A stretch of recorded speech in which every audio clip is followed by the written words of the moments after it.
Hello, everybody. Again, Dom Nicastro, managing editor from CMSWire. We're here with our latest CMSWire contributor. Today, it's Lindy Roux, EVP and partner at Tendo Communications. Hi, Lindy. Hello, great to be here. It is awesome to have you, longtime contributor around the 5-year mark or so. So we can't thank you enough for imparting your wisdom with our readers. We look forward to it. So this one, Lindy, we talk a little Harry Potter and taxonomy, and that's what I love. Who's talking about Harry Potter and content taxonomy today? No one. Lindy I is, which is a great theme and very important theme throughout the whole thing. But, one of the first things that caught my eye in the piece is, it took Harry Potter multiple years, maybe 6 years or so, to perfect his spells and potions. Is it going to take DX, digital experience practitioners, that long to nail it?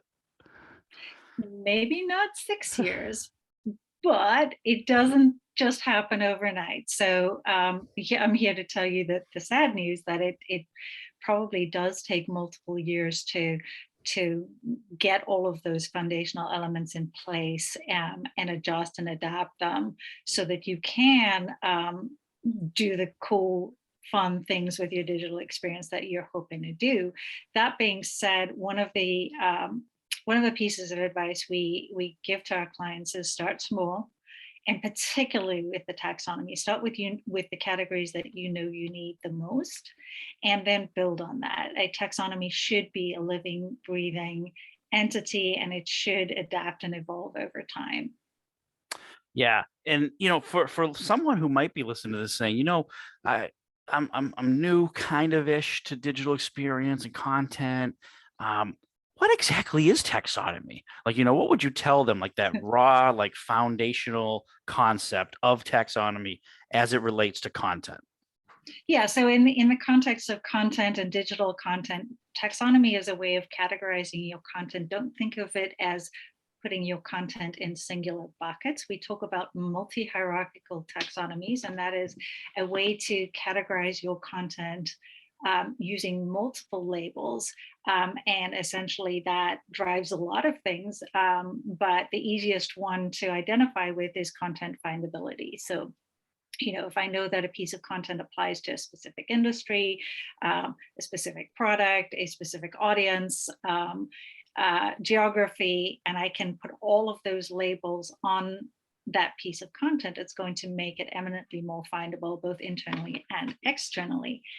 And the taxonomy is the hierarchy and schema of those labels. Well put. And going back to the foundation of, building taxonomy, you said in the article, you say this is grunt work, the beginning of it. It is work. Like if you were imagining this being a tech conference, this isn't you having cocktails. This is you in the airport in the 500 people line waiting to get in. Like that's taxonomy. That's where it That starts. absolutely. I mean, it really is. It takes diligence, it takes effort and work. Sometimes help from the outside, but definitely sort of that level of commitment. And the unsexy part of this is that you don't see the results for a little while. So it's not that you can put in all of this hard work and see, look at this thing we did. Can you all see it? It Hmm. takes a while to get that implemented. So that's what makes it feel hard.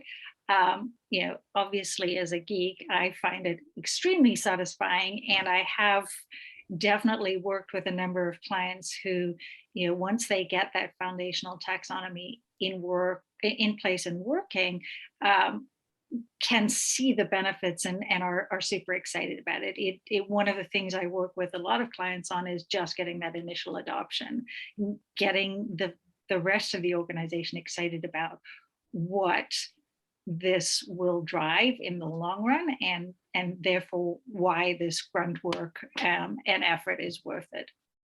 Yeah, and you also talk about some marketing teams and content teams overlooking this, kind of skipping the Yep. taxonomy part of this, or not putting a big time investment into it. Why is that? Like, why would you avoid this? Is it the grunt work? Is it something else that's happening in those processes?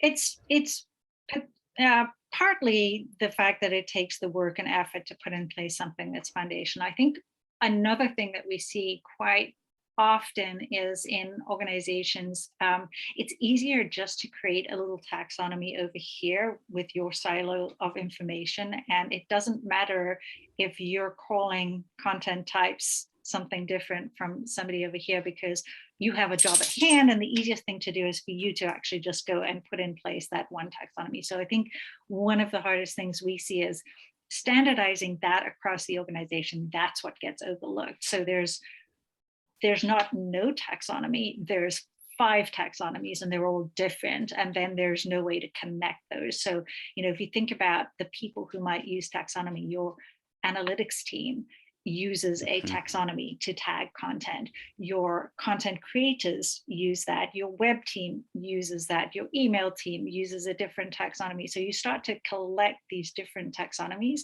that have no relationship to one another, and that makes it hard to and I think that's just a case of everybody's running as fast as they can, and these are smart people who are doing their thing within their silo, but organizational Yeah. silos are definitely an issue. It's absolutely important. I feel it as a reporter and editor. The taxonomy, we live it, we breathe it every day. We live by the word taxonomy gets mentioned about 3 or 4 times a week. It's like, that's a I'm fun sure. word. Yeah.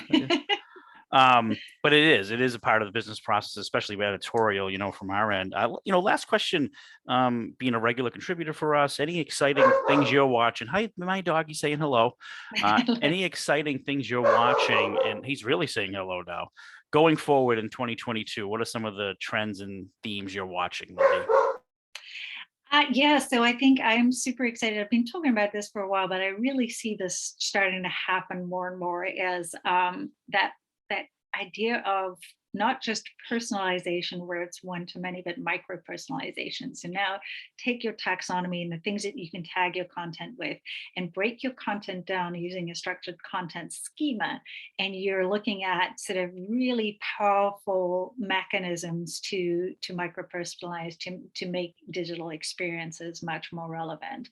And I'm seeing that become less of a theory and more of a reality in more mature organizations, which is very exciting. Sweet. Well, we're looking forward to that. We appreciate you catching up with us here. Thank you for the article. Lots of great taxonomy tips and actionable steps that marketers and content teams can take away. So thanks again for that, and thanks for the interview, Lindy. Thank you so much. All right, have a good one. You too. Bye bye. Bye now.